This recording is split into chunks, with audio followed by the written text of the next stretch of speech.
Justice Gaerlan Case Notes. Case numbers 11 to 20. Case number 11. Office of the Ombudsman vs. Rodas, GR number 225669, March 23, 2022. Focus. Political law. Summary. The Supreme Court affirmed the CA's ruling that Rodas was guilty only of simple negligence, not serious dishonesty, since her undeclared assets were adequately explained and not acquired through unlawful means. Key points. Doctrines. 1. Failure to declare assets in a SALN does not automatically constitute serious dishonesty, especially when the public officer provides a credible and lawful explanation for the discrepancy.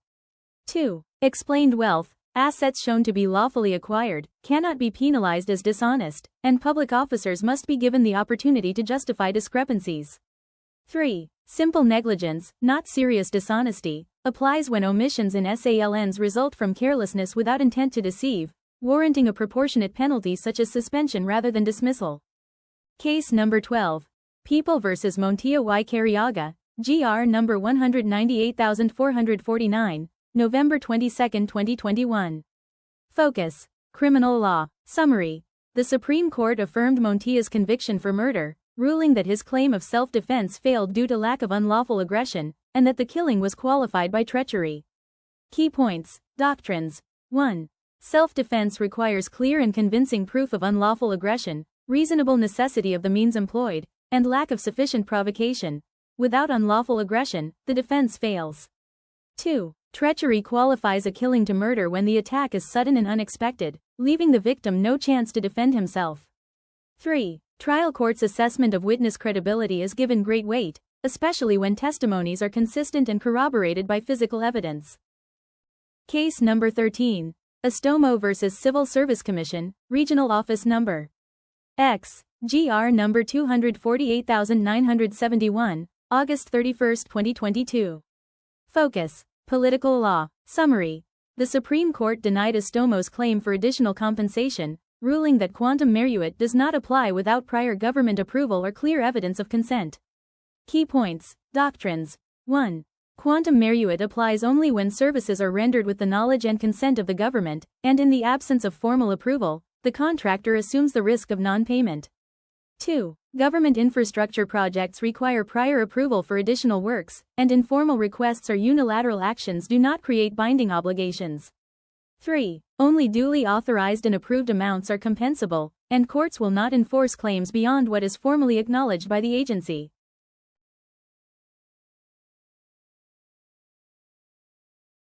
Case number 14.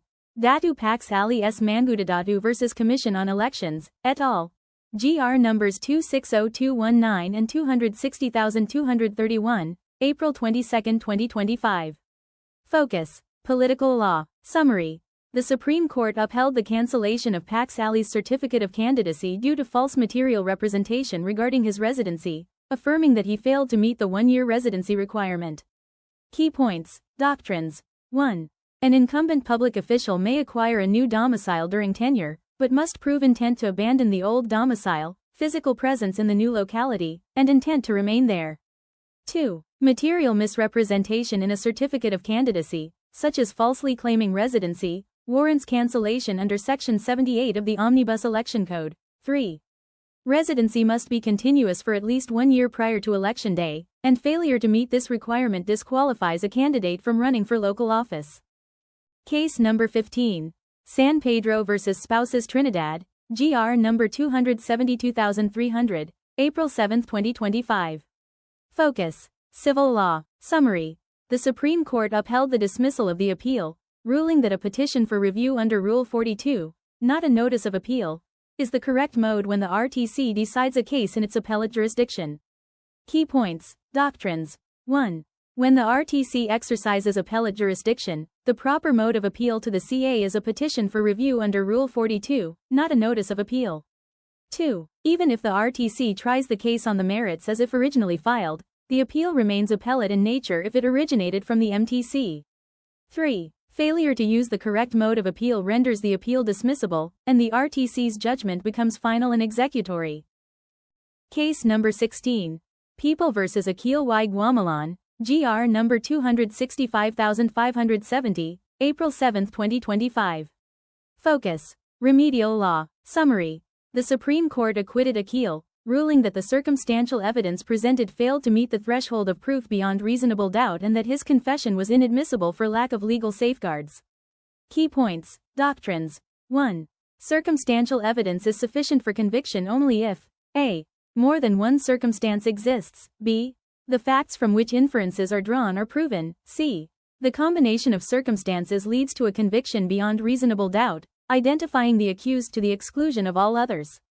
2. Show-up identification procedures are inherently suggestive, and when the witness did not see the perpetrator's face, such identification is unreliable.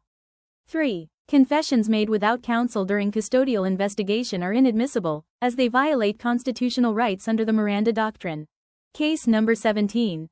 Adan de Guzman Hisanza v. Bright Maritime Corporation, GR number 265454, April 7, 2025. Focus. Labor law. Summary. The Supreme Court ruled that Hisanza was entitled to total and permanent disability benefits by operation of law due to the employer's failure to issue a final, definitive medical assessment within the 240-day treatment period. Key points. Doctrines. 1.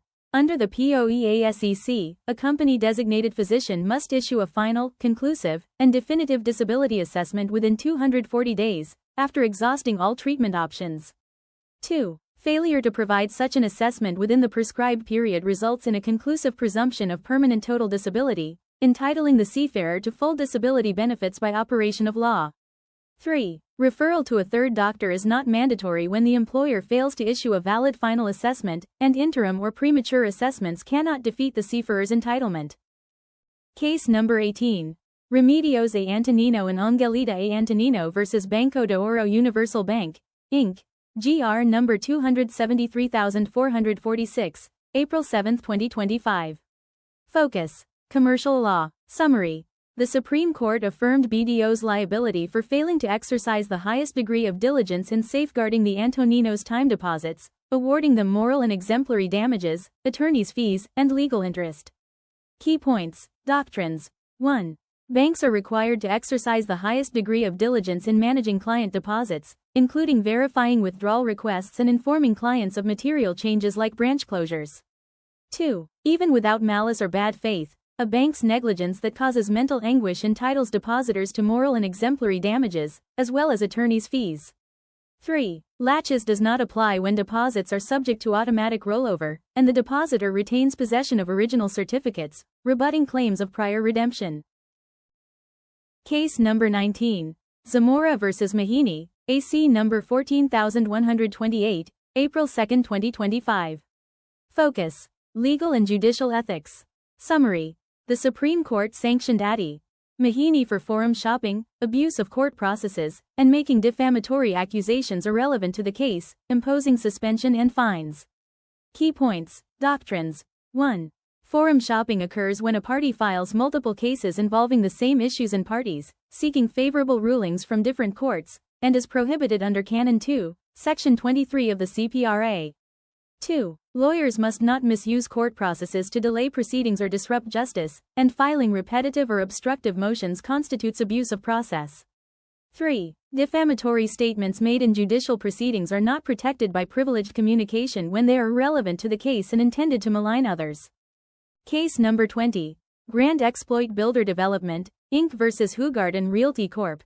GR number 267541, April 2, 2025. Focus. Civil law. Summary. The Supreme Court reversed the CA's decision and reinstated the CIAC final award, ruling that courts cannot conduct a factual review of arbitral decisions absent clear proof of partiality or jurisdictional error. Key points. Doctrines. 1. Judicial review of CIAC arbitral awards is strictly limited to allegations of corruption, fraud, misconduct, evident partiality, or excessive jurisdiction, and does not extend to factual reevaluation. 2. Evident partiality must be clearly demonstrated, and mere dissatisfaction with the tribunal's appreciation of evidence does not suffice to vacate an award. 3. Courts may not overstep by conducting factual reviews of arbitral findings, unless the integrity of the tribunal is compromised or unconstitutional acts are committed during arbitration. Like and follow Amicus Curious for more Justice Gaerlan case notes.